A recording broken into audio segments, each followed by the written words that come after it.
Aleluia. Nós somos mulheres de superação. Eu queria te convidar a se sentar nessa noite. Esses dias eu fui convidada para ministrar em uma conferência de mulheres em Sinop, no Mato Grosso. Foi a minha primícia, a minha primeira vez ministrando fora do estado de Santa Catarina.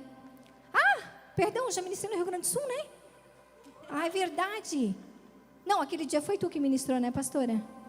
Eu dei só uma palavrinha, mas foi tu que ministrou. Não estou errado. Já pensei que eu estava errada já. Deus faz cada coisa comigo. Hoje eu cheguei na fila do supermercado, passei o cartão, esse negócio de... Como é que é o nome? Aproximação. Aí a menina falou assim, pode passar o cartão ou aproximar. Aí aproximei. Aí ela disse, agora coloca a senha. Eu disse, que senha? Eu não sei a senha. E aquilo fugiu da minha mente como quem foge assim, o meu nome. Uma coisa estrondosa. Eu olhei para ela, eu estou começando a ficar preocupada. Eu disse para ela, eu não me lembro, você acredita?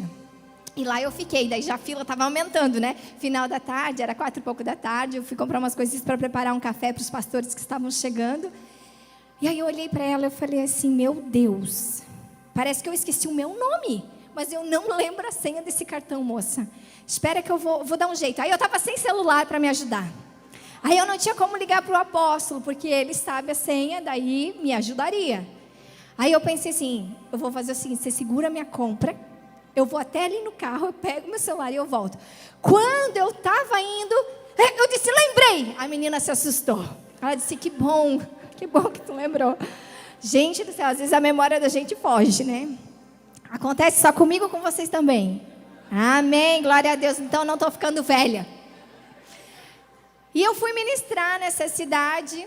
E o tema dessa conferência se chamava Mulheres de Superação. E aí a pastora Luane disse assim para mim, apóstola, você fique à vontade. O tema que Deus ministrar no seu coração. Eu disse amém. Então eu me preparei.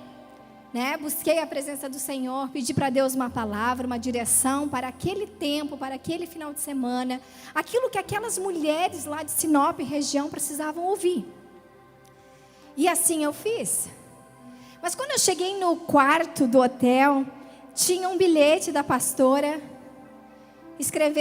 com escritos para mim, me recebendo, e teve uma frase que me chamou a atenção. Nessa frase dizia assim, apóstola Poliane, sem sombra de dúvidas, você é uma mulher de superação. Quando eu li aquela mensagem, nas entrelinhas daquela frase, eu comecei a chorar. E eu chorei muito naquele dia no quarto de hotel. E o Espírito Santo começou a ministrar no meu coração a respeito de como realmente eu sou uma mulher de superação. De quantas coisas eu superei na minha vida para chegar até aqui. Só que, quando eu fui preparar a mensagem, em nenhum momento me veio algo sobre mim. Jamais. Mas naquele momento, quando eu li a mensagem, o Senhor mudou a minha pregação daquele dia. Sabe quando você perde o controle? Aquilo que você anota, aquilo que você escreve, aquilo que você digita, Deus muda tudo na hora e você fica desesperada e apavorada. Aconteceu comigo. É mais ou menos assim. Mas, quando nós caminhamos com o Senhor, nós temos que estar dispostas e disponível para as mudanças que Ele quer fazer na nossa vida. Quanto mais é exigido de nós, mais nós subimos de nível. A pastora acabou de falar. Para a gente testemunhar algo que Deus faz na nossa vida, para viver um testemunho, é doloroso você construir um testemunho. Não é fácil, é difícil.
relacionamento. É tão interessante que o Espírito Santo foi me levando a minha história. E eu fui me recordando de como realmente eu venci algumas coisas.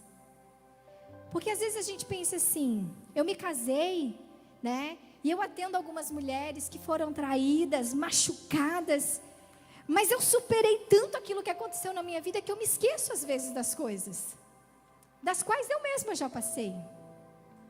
E o Espírito Santo me levou na minha idade de 17 anos, quando eu tinha um namoro, eu namorava. Sabe, quando você é iludida? É o príncipe encantado.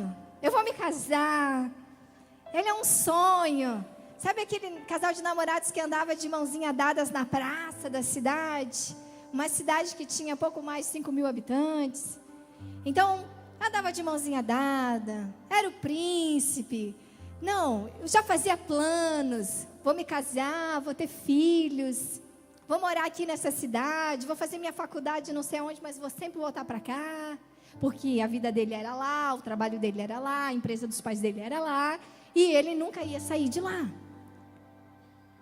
Mas Deus não permitiu que eu permanecesse lá. Porque senão eu não estaria aqui com toda certeza. Porque os planos de Deus são sempre melhores do que os nossos. Mas até eu chegar no estágio de entendimento, demorou mais de um ano.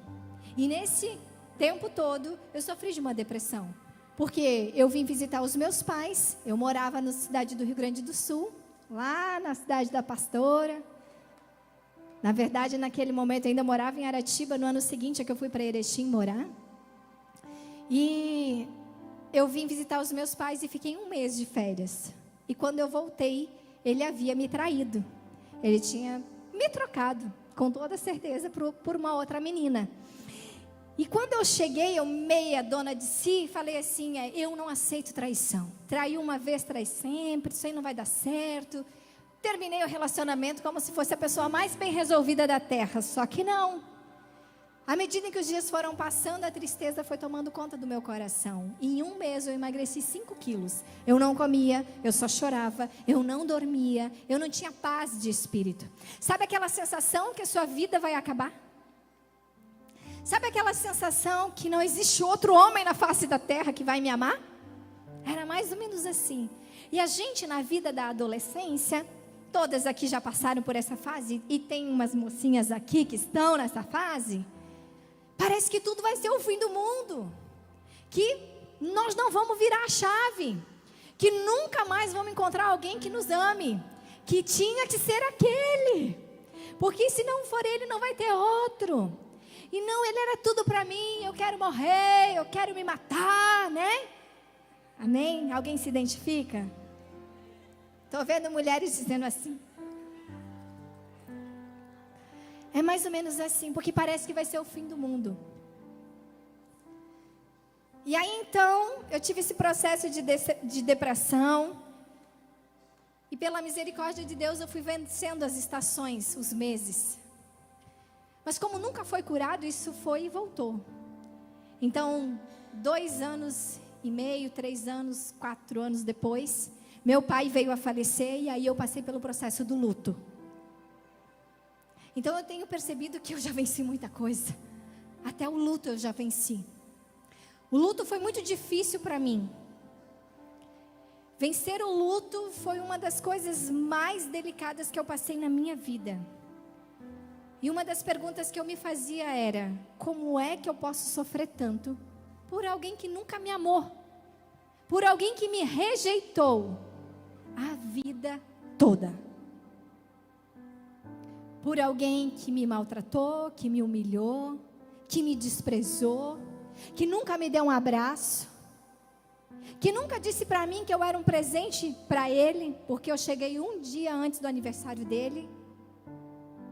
Por alguém que não me registrou, não me deu o seu sobrenome. Tem umas coisas que a gente não entende. São os processos da vida. São as situações difíceis das quais nós temos que ultrapassar e vencer, para que possamos ser mulheres que superam os obstáculos. Então, quando meu pai faleceu, eu entrei novamente numa depressão. A mesma história, emagreci muito, não comia, tinha vontade de morrer, a vida não tinha sentido, não somente porque meu pai havia falecido, mas também porque eu estava sozinha e desamparada, sem família, sem ninguém, sem mãe, sem irmão, sem irmã. Minha família tinha se dissolvido, só tinha sobrado eu no lugar onde eu estava. Sabe quem era a minha família? As pessoas do local de trabalho que eu trabalhava, do hospital. Eles eram a minha família, eles eram o meu porto seguro. E sabe por que eu estou em Brusque hoje? Porque uma dessas minhas irmãs, dessa família que Deus me deu, disse para mim: tem um concurso público em Brusque. É a prefeitura que melhor paga e eu quero que você vai fazer. Você vai fazer inscrição, você vai lá fazer porque você é inteligente e você vai passar. Ela conhece Jesus. Naquela época ela já conhecia. Ela estava profetizando na minha vida e eu nem sonhava. Porque os planos de Deus são sempre melhores e maiores do que o nosso. Então eu fiz o concurso público. Passei. Muitos amigos meus do hospital fizeram. Inclusive eu vim de carona com um amigo meu que trabalhava na UTI. Porque eu não tinha meio de condução para vir até aqui. Não sabia nem onde é que era. Ele me trouxe. Ele não passou, mas eu passei. Deus tinha um propósito comigo nesta cidade, nessa terra. E eu ouso dizer que o maior propósito de Jesus comigo foi me ter para Ele. Mais do que Ele restaurar a minha sorte, mais do que Ele mudar a minha vida, mais do que Ele me trazer luz, paz de espírito, alegria, foi ter o meu nome escrito no livro da vida. Foi um dia fazer uma oração: Jesus, entra na minha vida, muda a minha história, perdoa os meus pecados, eu renuncio todos os pactos que eu fiz, meus pais fizeram, eu me arrependo de tudo aquilo que outrora eu tinha feito. Escreve, Senhor Jesus, o meu nome no teu livro, no livro da vida. Eu te convido para entrar no meu coração e mudar a minha história. Essa foi a oração mais linda que eu já fiz na minha vida. Esse foi o maior propósito de Deus de me trazer para cá, com toda certeza. Então, quando eu estava aqui, conheci o apóstolo César. Ele foi um presente de Deus para mim. E quando a gente começou a namorar e a noivar, era um mar de rosas. Namoro é a coisa mais linda, né? Abre a porta do carro, a gente entra, convida para sair para jantar, convida para ir fazer um lanche. Ai, vamos dar uma volta na praia. Eu estou aqui olhando e falando para vocês e me lembrando memórias afetivas. Mas quando eu casei, tudo mudou de figurino. Eu queria entender como é que eles dizem que o primeiro ano de casado é o melhor ano da vida. Eu queria tentar entender aonde que era. Só que quando eu convidei Jesus para entrar na minha vida, na época do namoro, eu não tinha me convertido. Eu apenas tinha feito uma escolha de vida. Amém? Há uma diferença de quando você convida Jesus para entrar na sua vida e de quando você realmente tem uma conversão e muda você por completo. Tem processos, tem pessoas que são processos mais longos. Tem pessoas que Deus usa de situações múltiplas para que verdadeiramente venha estar no centro da vontade de Deus para aquela pessoa. E comigo foi assim. Foi no processo do meu casamento em que eu verdadeiramente me converti. Porque ou eu buscava Deus, ou eu me separava. E tudo que eu menos queria na vida era me separar. Porque meus pais nunca foram casados, eles eram ajuntados. Meu pai tem 4 filhos do primeiro casamento. Minha mãe tinha 1 filho do primeiro casamento. Uma família completamente desestruturada. Uma família onde os papéis eram completamente desvirtuados. Uma família totalmente disfuncional. E tudo que eu não queria para mim era me separar. Porque eu dizia, eu vou casar uma vez e é para a vida toda. Eu não quero para mim a vida que os meus pais tiveram. Eu não quero para mim a vida que os meus irmãos tiveram. Porque meus irmãos, parte de pai, sempre uma confusão. Eu não queria isso para mim, eu queria mudar a minha história. Então eu fui em busca de buscar em Deus e de me aprofundar em Deus e de superar mais uma vez a rejeição. Agora não mais pelo meu pai que me gerou, mas agora a rejeição então pelos filhos do apóstolo que moravam comigo dentro da minha casa, que entravam, não me cumprimentavam, não falavam comigo, não dirigiam a palavra a mim, e o apóstolo não fazia nada, não se posicionava. E eu sofri muito amargamente durante 3 anos. Eu me lembro que um dia eu estava numa casa de oração e uma mulher veio e me entregou uma palavra profética, da qual me dizia assim, eu lá, clamando, chorando, desesperada, Senhor, move a minha história, muda o meu cenário, Senhor, eu não aguento mais. Ela veio e disse assim para mim, você vai entrar na fornalha. Eu disse, mas eu já estou. Ela disse assim, você vai entrar na fornalha. Eu te vejo saindo da fornalha queimadinha. Olha a palavra. Mas fica tranquila, porque o Senhor vai entrar com você. Aí eu disse assim, meu Deus, mas já está tão ruim.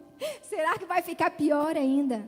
Gente, nada é tão ruim que não possa ficar pior. Você conhece esse ditado? Ele é real. E sim, a situação foi piorando, foi se afunilando.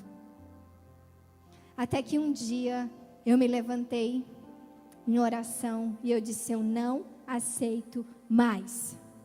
Senhor, muda a mim, muda ao César, muda aos meninos, muda, Senhor, aqui a nossa casa, porque a nossa casa será um lugar de testemunho do que Tu fazes. A nossa casa será um lar onde as pessoas serão acolhidas e verão, Senhor, que a glória da segunda casa será maior do que a primeira, em o nome de Jesus. Comecei a ser boca de Deus dentro da minha casa. Comecei a profetizar dentro da minha casa. E o cenário mudou. Quando eu saí daquele vitimismo, sabe? Que a minha vida era uma droga, desculpa a palavra. Que a minha vida não ia para frente. Que eu estava sempre mal, eu sempre estava doente. Porque a depressão, ela te adoece. A angústia te adoece. O desprezo te adoece, a mágoa te adoece. A vida dos outros continua 1000 maravilhas, mas a sua só afunda. Quanto mais nós guardamos, nós deixamos de viver. Quanto menos eu perdoo, mais eu me afundo. Quanto menos eu me dedico ao Senhor e entrego para Ele a minha dor, de fato e de verdade, no altar dEle, mais eu vou me afundando, mais a tristeza vai tomando conta. E então Deus começou a mover, literalmente. Sabe o que é mover? Imagina uma mesa de xadrez. Eu nunca joguei, mas eu já vi. Deus começou a mover as peças do tabuleiro. No começo eu sofri com as modificações. Tão interessante, né? Porque às vezes quando a gente está acostumado com a tristeza, quando a gente está acostumado com aquela situação difícil que a gente vive, a gente já está tão inserido naquilo ali, naquela lama, que parece que quando muda, tem alguma coisa de errado. Ai, está doendo porque agora Deus está movendo, Deus está mudando. Vocês conseguem me entender o que eu quero dizer? E Deus começou a mover. Um vai para cá, o outro fica aqui, mas melhora uma situação aqui, o outro se posiciona um pouquinho mais, eu aprendo a ceder um pouquinho mais também. A maturidade vai chegando, porque sim, muitas vezes eu fui imatura. A culpa não foi só do apóstolo, a culpa não foi do Mateus e da Vitória, que eram adolescentes. Sempre achei que quem mais sofreu fui eu, mas com certeza não. Hoje, olhando com a cabeça que eu tenho, com a maturidade espiritual que eu tenho entendimento que quem mais sofreu foram os filhos dele. Uma mulher diferente, 17 anos mais nova do que o pai. Pensa tudo o que passou na cabeça deles. A família desfigurada. Por mais que o cenário era ruim antes, dos pais separados, a mãe em relacionamentos, mas o pai sempre leal, fiel a Deus, esperando a mãe voltar durante 2 anos, mas a mãe não voltava. E para eles, na cabeça dele, o pai deveria talvez continuar esperando, ou então namorar algumas pessoas e não casar com a primeira que ele conheceu. São palavras do próprio filho dele. O Mateus falou isso um dia para ele. Porque era isso que ele estava tendo de exemplo dentro da casa quando morava com a mãe. A mãe estava conhecendo pessoas. Não tinha que casar com ninguém. Porque quando você casa, você tem uma responsabilidade. É diferente de você se relacionar com um hoje, com outro amanhã. Porque a pessoa vem, mas ela vai embora. E aí ficava a família de volta, os 3 lá junto. Mas quando eu cheguei e fiquei. E aí? Quem sofreu? Eles sofreram muito. E hoje eu me tornei vó, exatamente hoje, há poucas horas atrás. A neta do apóstolo César, Luna, nasceu hoje, dia 11/11. E quando eu cheguei aqui, o meu coração estava tão alegre, estava tão feliz, mas ao mesmo tempo eu estava com uma pontinha de tristeza, porque eu queria estar lá. Eu queria ter pego ela no colo. Eu queria ter feito parte desse momento. Mas esse é o preço que eu vou pagar uma vida inteira por ter me casado com alguém que já tinha uma história e já tinha uma família. Tem consequências da nossa vida, das decisões das quais nós tomamos, do rumo que nós pegamos, que elas serão vitalícias. Eu não posso mudar algumas coisas. Eu queria ter postado uma foto no Instagram. Nasceu a minha neta, gente! Porque o meu coração está assim, transbordando de alegria. Mas eu não posso. Eu não posso expor. Eu continuo pagando um alto preço. Mas nada pode roubar a alegria do nascimento dela. Então eu vou ficar com a parte boa, porque eu escolho todos os dias superar os obstáculos, as situações difíceis. Então, para você ser uma mulher de superação, para chegar até aqui, você já venceu muitas etapas. Mas eu quero te dizer algo, que você vai continuar vencendo. Que você vai continuar vencendo. Que você vai continuar vencendo. Porque, queridas, algumas situações vão acontecer ainda. Nós não estamos imunes, nós não sabemos o dia de amanhã, mas o que vai nos manter de pé é a nossa confiança em Deus, é ter o nosso coração voltado para Ele, é ter declarado que a nossa mente pertence a Cristo, que nós não vamos deixar que pensamentos impuros, pensamentos de tristeza venham tomar conta de nós. É a renovação da nossa mente, como a pastora pregou. É mudar o nosso pensamento. Eu posso escolher chorar muito hoje. E eu digo para vocês que a minha carne estremece, porque eu tenho vontade de gritar e de chorar muito, porque eu não posso estar lá. Porque para mim o Mateus é como um filho. Para mim a Vitória é como uma filha. E me dói o coração de ver que o apóstolo não pode estar lá, no nascimento da primeira neta. Mas eu escolho transformar a minha mente e me alegrar, celebrar, porque a geração do apóstolo está se perpetuando. Nós temos escolhas. Nós escolhemos o que fica e o que sai. Nós escolhemos se nós vamos nos alegrar ou se nós vamos ficar tristes. Existem muitas mulheres na palavra de Deus que são exemplos de superação para nós. Eu testemunhei um pouco das coisas que eu vivi. E há muito pouco perto de tudo que eu passei. Mas talvez algumas dessas coisas falou com você. Talvez você enfrentou das mesmas lutas que eu. E talvez você superou essas mesmas lutas. Mas talvez você ainda continue atrelada a algumas situações da sua vida.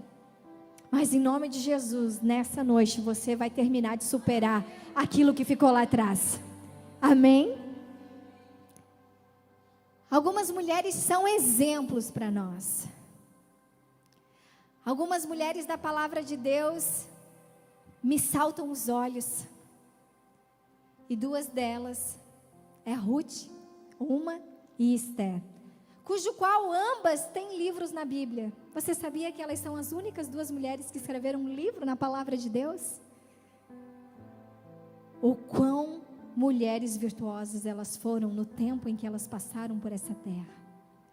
Abra sua Bíblia em Romanos 8, capítulo 37 ao 39, perdão, versículo 37 ao 39, senão você, meu Deus, senão vocês vão dizer que eu nem li a palavra hoje, né?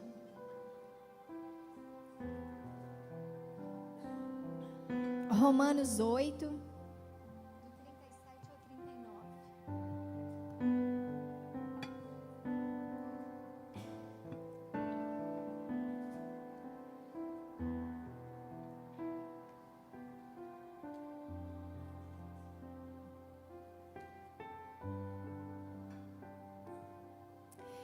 Então, quando vocês olham para a minha vida e vocês me veem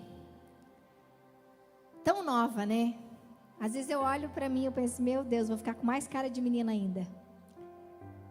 Às vezes as pessoas olham para mim, principalmente às vezes as pessoas mais velhas.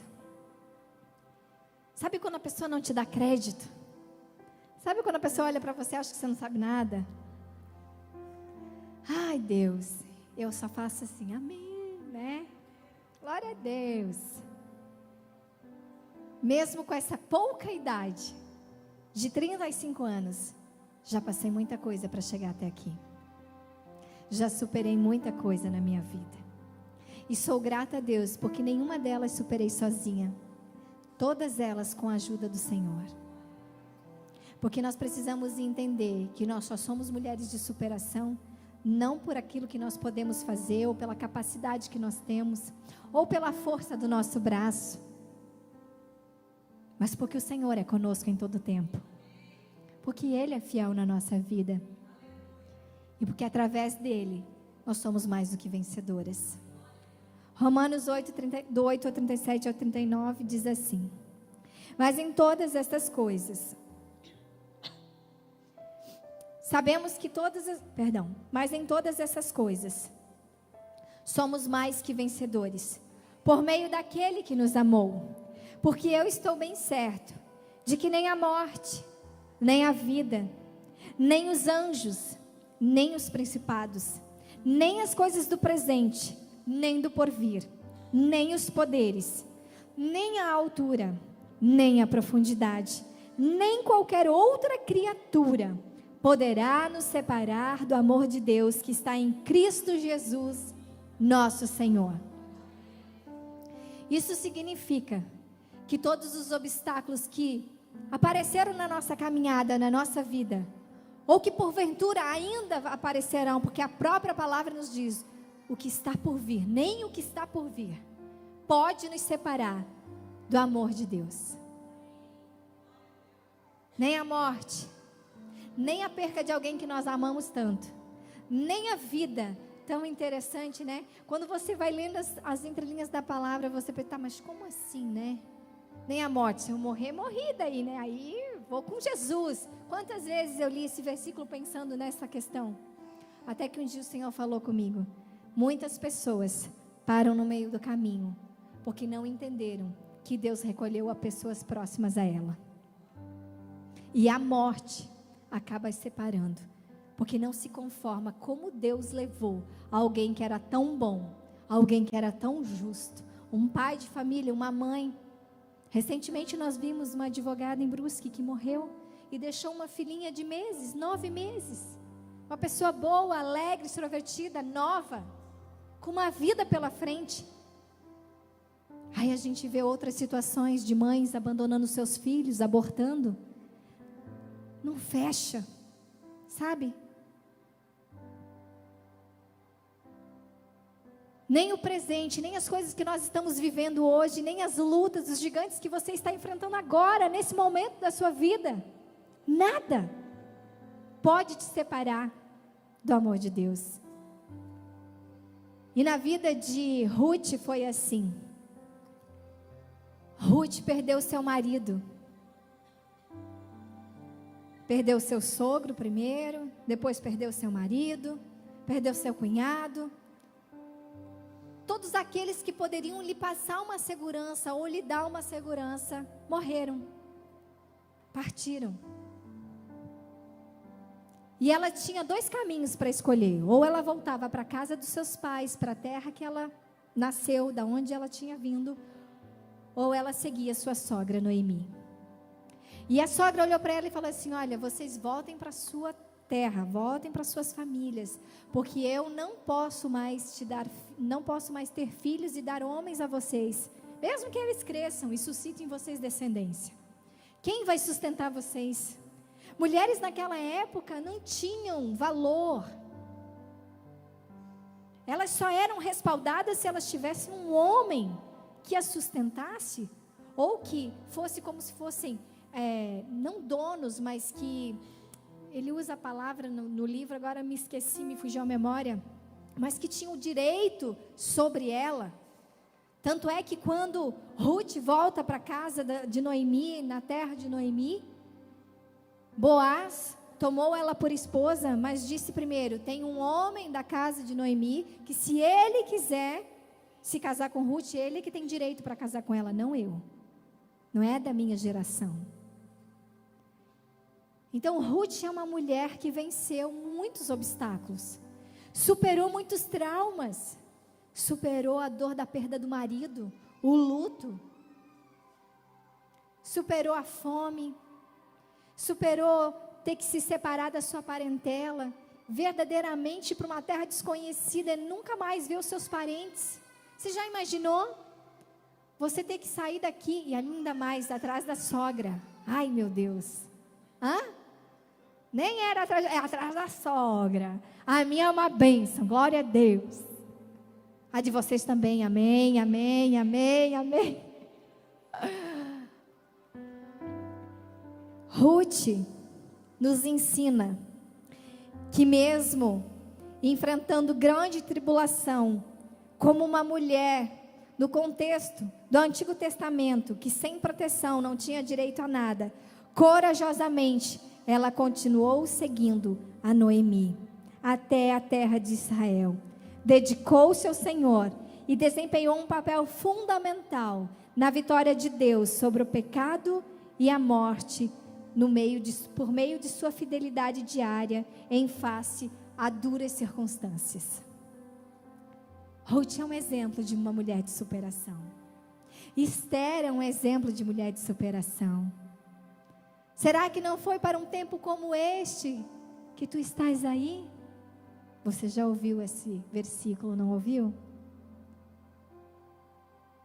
Ela foi escolhida pelo rei Assuero para reinar com ele, ser rainha.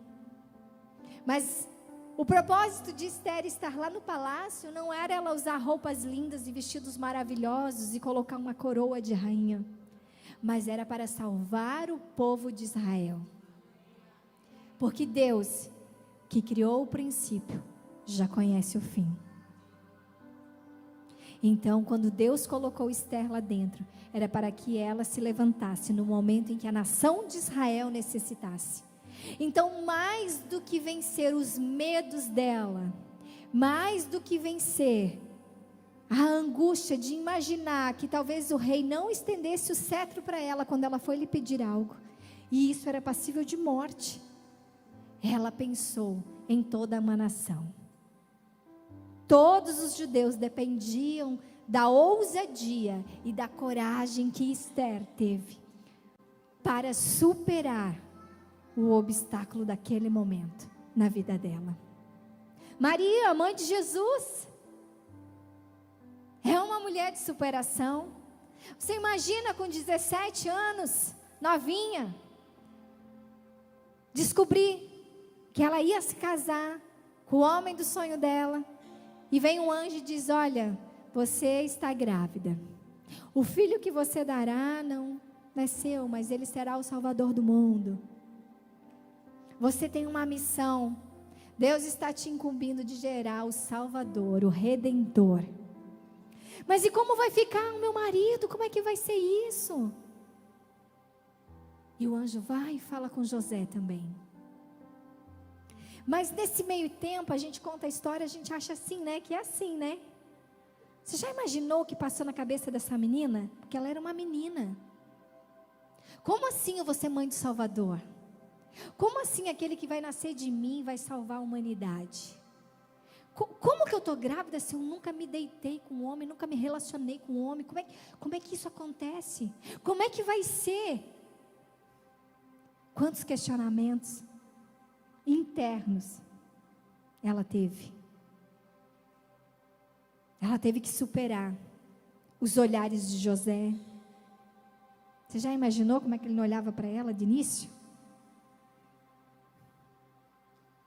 Porque por vezes ele quis ir embora. Mas aí o anjo veio, falou, o anjo veio de novo, falou de novo. E então ele entendeu que era um propósito muito maior. Mas ela é uma mulher de superação. E assim como Maria, nós temos muitas outras. Nós temos Ana, que venceu a esterilidade. Superou a dor. Superou a humilhação de Penina. E mais do que isso, a angústia do coração dela de não poder gerar. E Deus a abençoou. Débora, tão corajosa, tão ousada,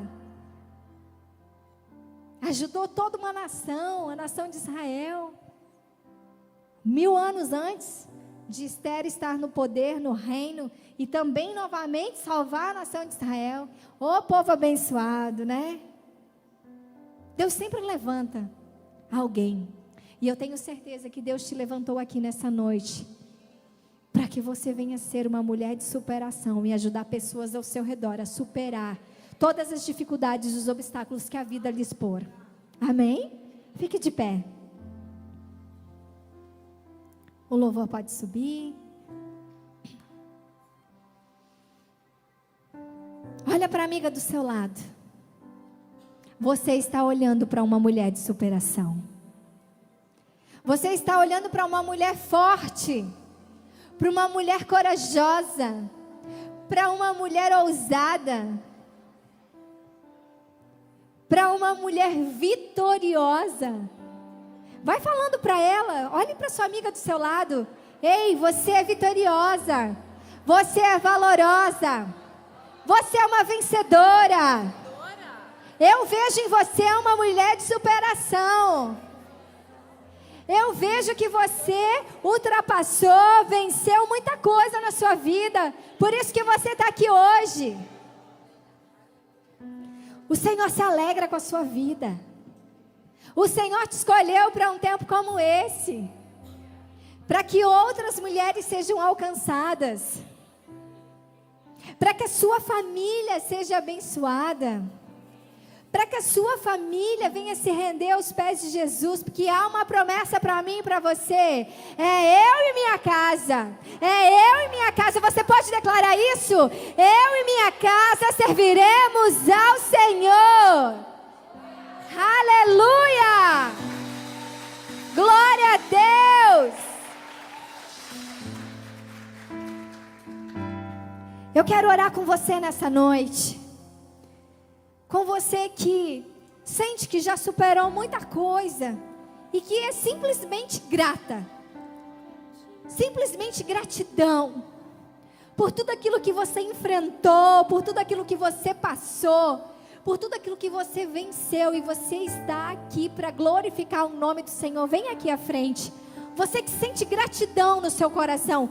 Deus colocou um sentimento de gratidão dentro de você tão grande, que conforme você foi ouvindo o que eu fui ministrando através do Espírito Santo de Deus, Deus foi falando com você.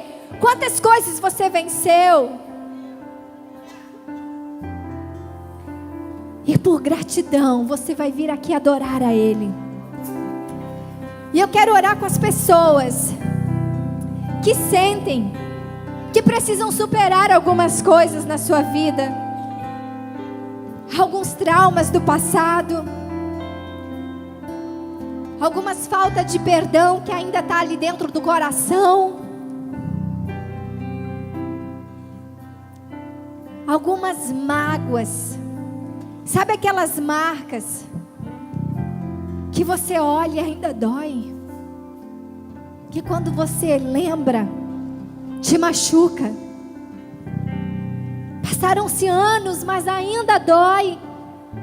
Parece uma ferida fechada, mas na verdade por dentro está podre. É uma ferida aberta interna. Vem para frente, eu quero orar com você.